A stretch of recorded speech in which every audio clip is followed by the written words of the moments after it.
कोई होने वाला है क्या ज्वाइन? कोई भी नहीं हुआ अब तक.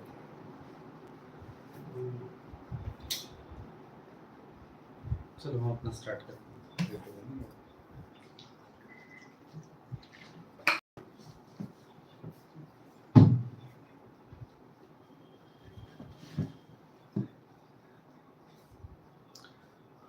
So yesterday we told that there are microorganisms which are important. Some microorganisms, you remember what we were doing yesterday? Like we told lactobacillus, which was converting your milk into curd, and you also obtained yogurt by coagulating the proteins. You separated the proteins, and I told Kate it was killing the harmful microorganisms in your intestine and preventing you from disease. And I told when you're eating live microorganisms, it was called as probiotics.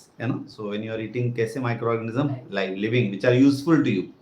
I also told that these microbes, they are helping you to produce antibiotics. We saw Alexander Fleming. He discovered the first antibiotic, that was penicillin, from the fungus called as penicillium. When he was working on the petri dishes in his laboratory with using fungi and bacteria, he was working with staphylococci, and he found that around the staphylococci there was a growth of the fungus which did not allow the growth of any staphylococcus, and that got the idea of penicillin. And today we are like alive, I think, only because of antibiotics. You can cure almost all diseases. We saw even TB can be cured and has been eradicated throughout the world because of these particular antibiotics, right? So microbes basically, I told, are useful in n number of ways. You even cannot think of इतने सारे ways में आपके लिए कौन useful है, microbes, right. तो कल हमने दो देखे, एक लैक्टोबैसिलस और दूसरा क्या था, एंटीबायोटिक. एक फूड प्रोडक्ट था और एक मेडिसिनल प्रोडक्ट था. आज we are going to talk about two things again. One is a bio fertiliser, you can say, you know what is fertiliser, which you add in the soil for increasing the fertility. So what has happened is, if you are adding the fertilizers in the soil which are chemical, it is creating a lot of pollution because they are harmful, they are toxic, they are polluting the soil, they are making it saline, and that is not a permanent solution because ultimately they are chemicals, they are man-made, they are not natural. So we have another particular solution of using microorganisms, right? And here we are going to use this rhizobium, right, which is a bacteria again.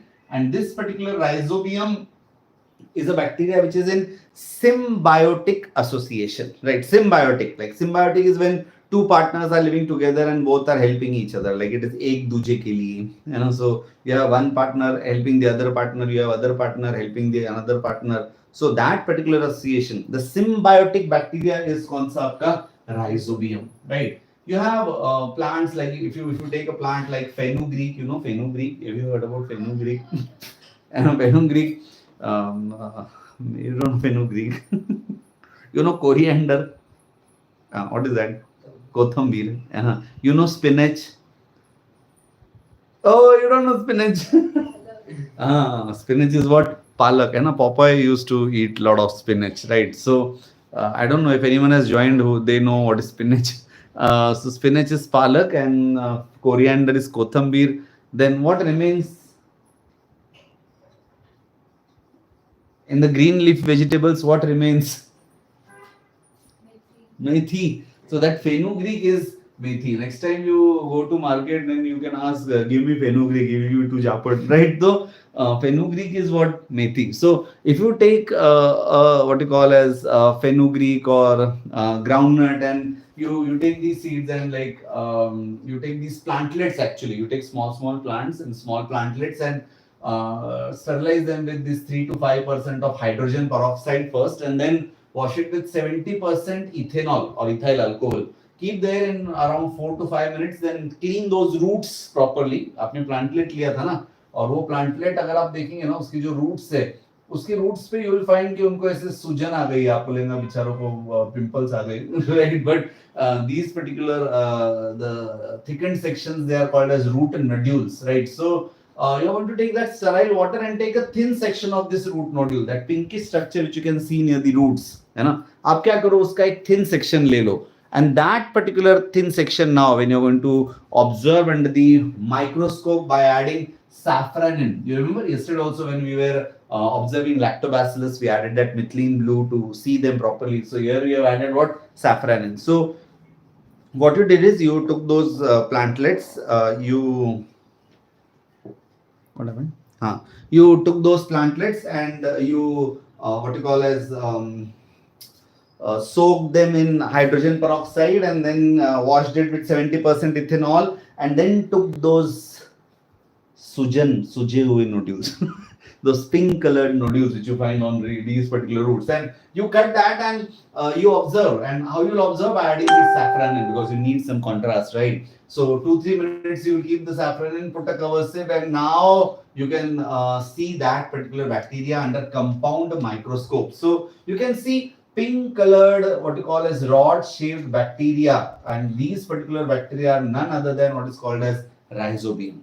And now you are wondering, what is this rhizobium doing in these root nodules? Didn't it have any other space to go around? इतना पूरा soil था, इतना बड़ा जंगल था, इतना बड़ा खेत था, और ये बैक्टीरिया जाके कहाँ पे बैठे? Root nodules. क्यों जाके बैठे वहां पे? Because they are एक दूसरे के लिए, है ना? This particular bacteria is sitting there and supplying nitrates and nitrites and amino acids. It's like the burgers and the pizzas and the I don't know much more, you know, you already had food and you are like, ye khaya hunta. But this is like what the plants need. And there is a lot of nitrogen, you know, present in the atmosphere, more than 70%, you know, around 78% nitrogen is there. Plant is just like looking at the nitrogen, kash ye nitrogen mujhe milta hai, cannot take, it's time to catch, nahi aa raha. So ye bacteria bol raha, tu gabbas re, bacteria is just taking that nitrogen, converting it into compounds, like nitrates, nitrites, ammonia, right? And these compounds, conversion of this atmospheric nitrogen into these compounds, which are now put it in the soil, and here in this case directly to the plant, is called as nitrogen fixation. That is called as what? Nitrogen fixation. So what are these things doing? Matlab, converting your atmospheric nitrogen, right, into nitrogen compounds by bacteria is called as what? Nitrogen fixation.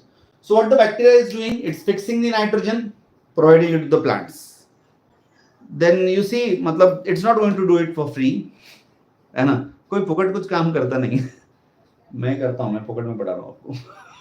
तो मैं बहुत अच्छा हूँ actually. So you will find कि the plant is now providing what you call as sugars. The plant is providing energy. The bacteria is now getting carbohydrates. It is getting a lot of food from these what you call as the plant, right? So it's like a deal between them. आपकी mummy भी आपको क्या बोल रही? तुम पढ़ाई करो, मैं तुमको सब दूंगी, तुम पढ़ाई करो. आप बोलते मैं सिर्फ पढ़ाई मत नहीं करूंगा, कुछ मत दो.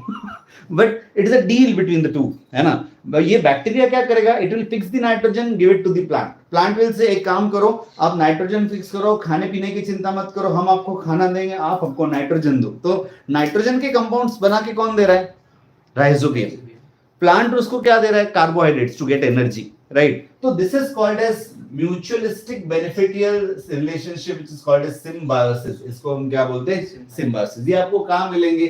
बीन्स में, स्वीट पीज में, सोयाबीन में, जहां पे लेग्यूमिनस प्लांट्स है, जिनको आपको ऐसे लेग्यूम्स दिखेंगे ना प्लांट में, ऐसे आपको क्या दिखेंगे? Legumes, right? सो ऐसे जो प्लांट्स है, beans, sweet peas, soybean, right? These plants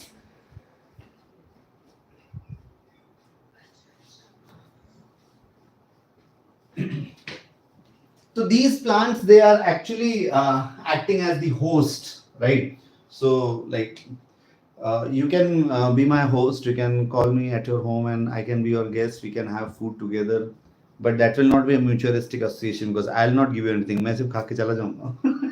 So but they don't do like that. These bacteria are good बिचारे, you know, they can they take the food from the plant and they say कि मैं आपको nitrogen दूंगा, आप मेरे को खाना दो, मैं आपको नाइट्रोजन दूंगा. So that is called as mutualistic symbiotic association, right? So जैसे मैंने आपको बोला कि these things, है ना, beans, sweet peas, soybean, what are they rich in? Soybean chili? No. What are they rich in? They are rich in proteins, है ना? For all vegetarian people.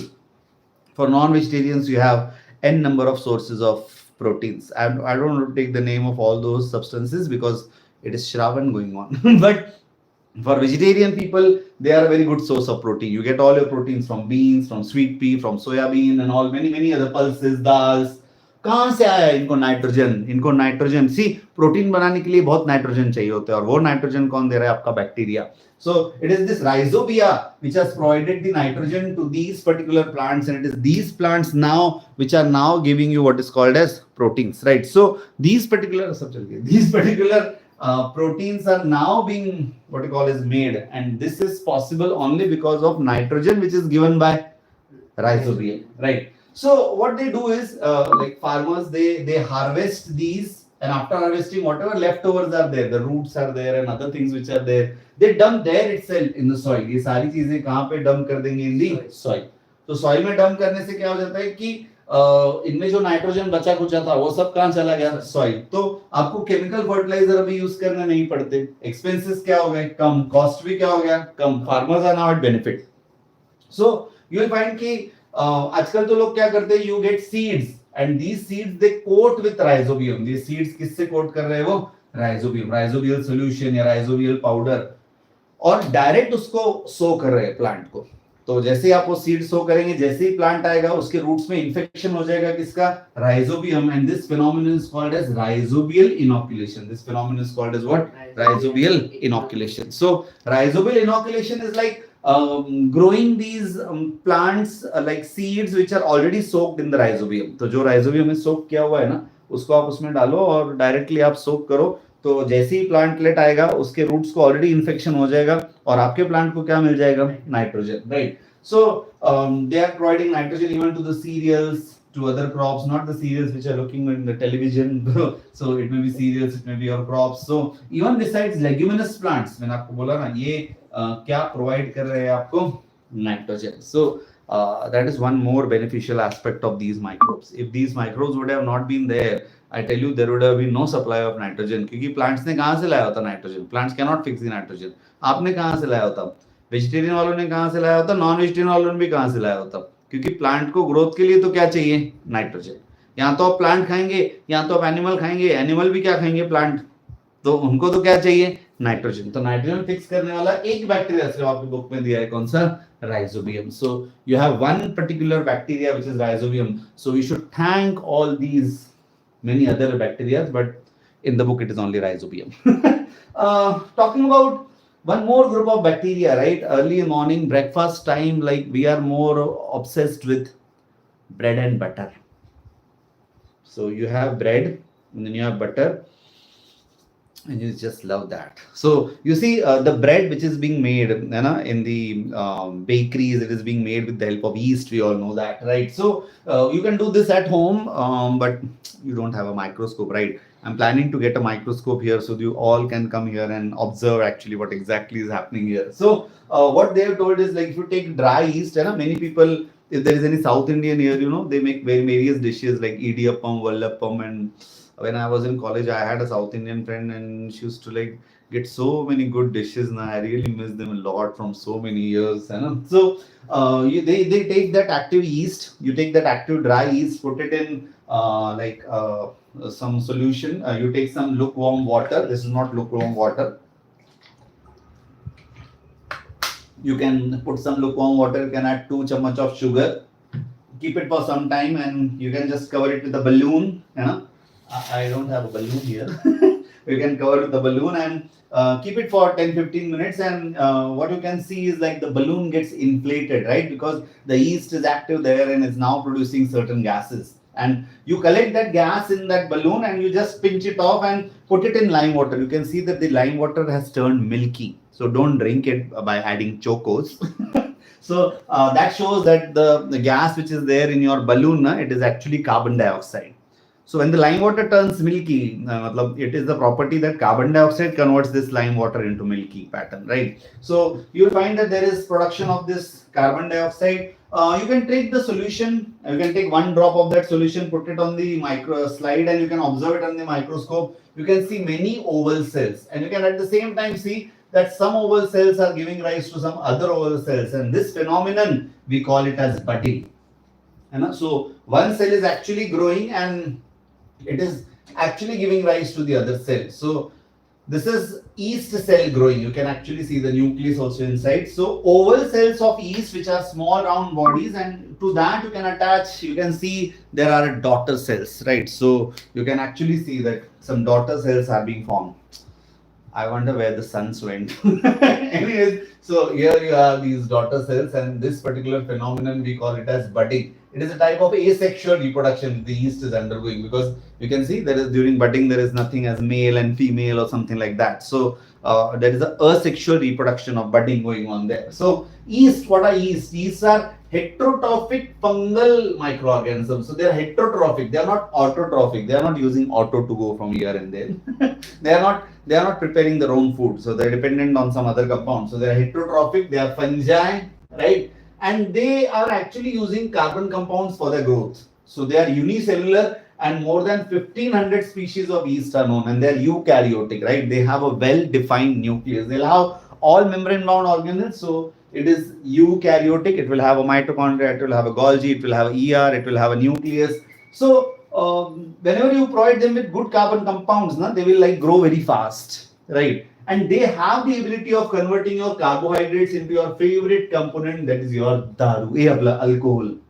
So converting your carbon dioxide into alcohol, and not carbon dioxide, converting your carbohydrates. See, therefore I hate short forms, right? So converting your carbohydrates like the sugars, right, into alcohol and carbon dioxide is what we call as fermentation. You remember yesterday also we told that when the milk was getting converted into curd, that was also fermentation. When you convert actually one carbon compound into another carbon compound, you remember yesterday the sugar in the milk, that is lactose, was getting converted to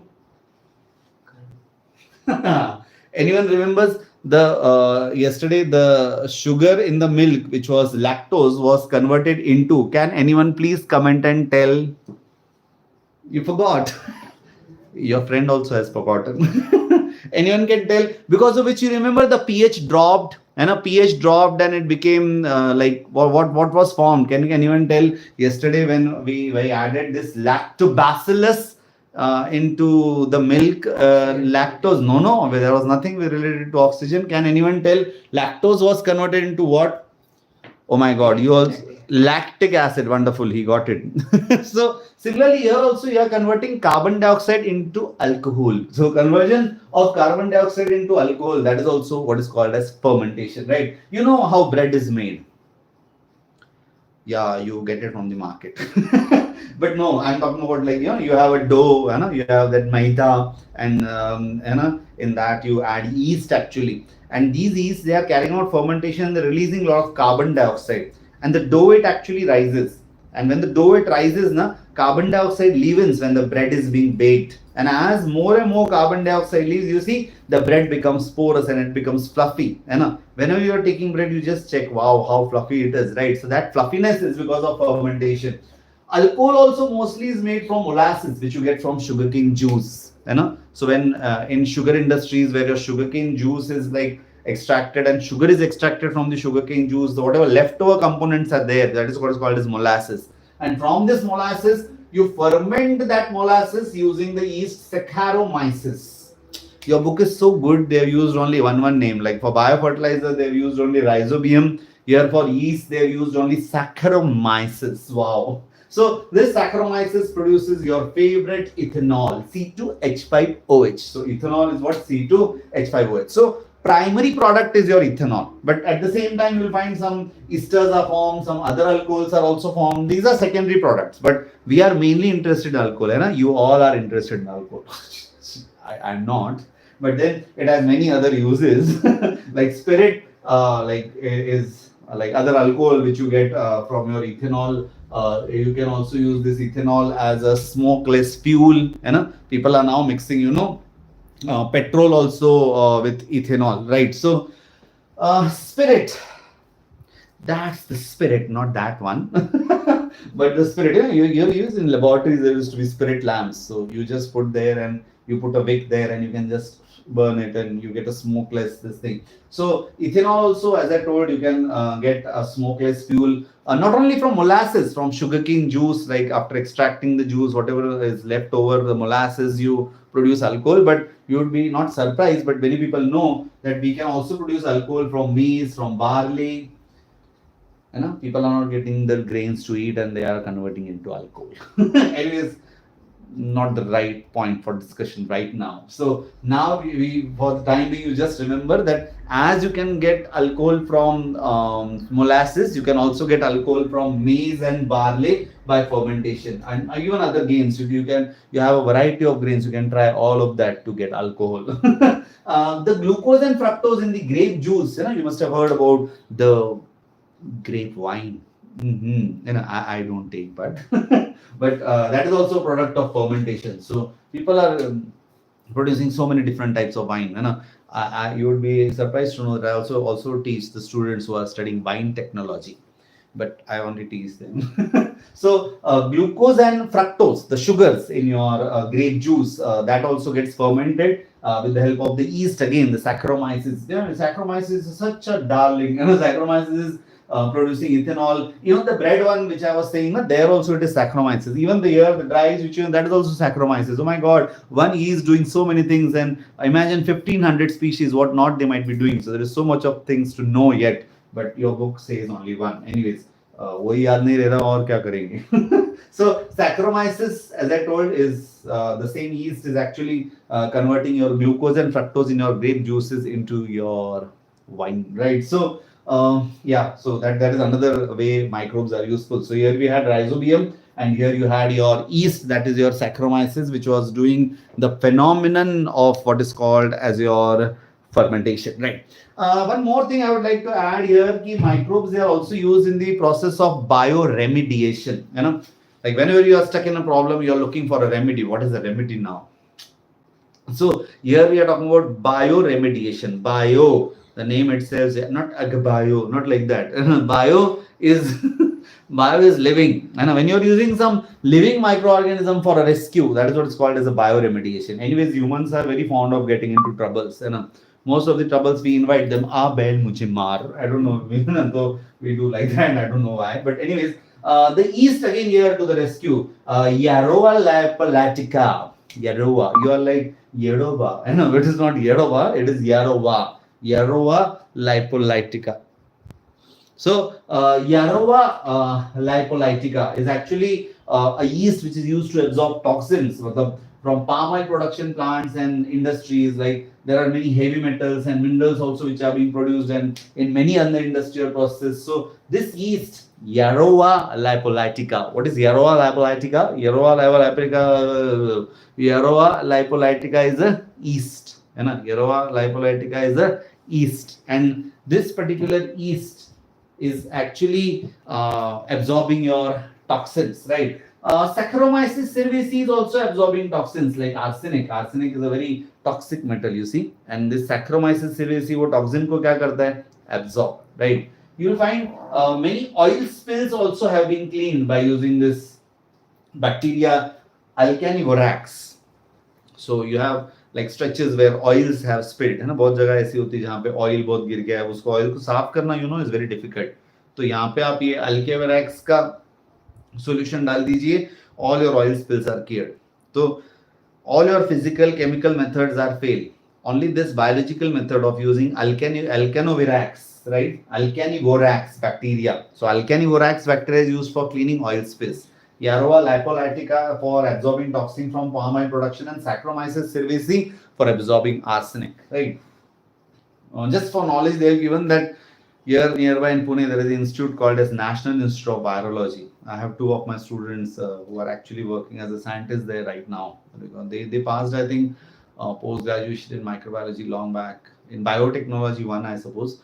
In 2010, I think one guy passed, and it was another was in 11 or 12, something like that. They are now working as research associates there. Anyways, the National Institute of Virology, NIV, is located in Pune and was established in around 1952. And since then, it is working on various diseases. Recently, we know that we suffered from the pandemic COVID. It was the scientists here who were actually working day and night to come up with the solutions for the problem. So they are also working with measles, jaundice, fever, and various diseases which are affecting the lungs and which are caused by the viruses especially. So we have this national level institute here.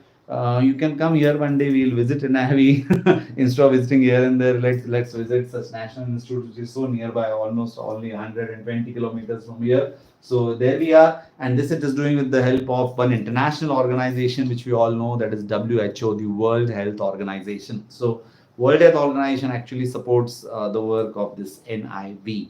So I hope this will help you, and thank you so much. And should we take the remaining part tomorrow? Thank you.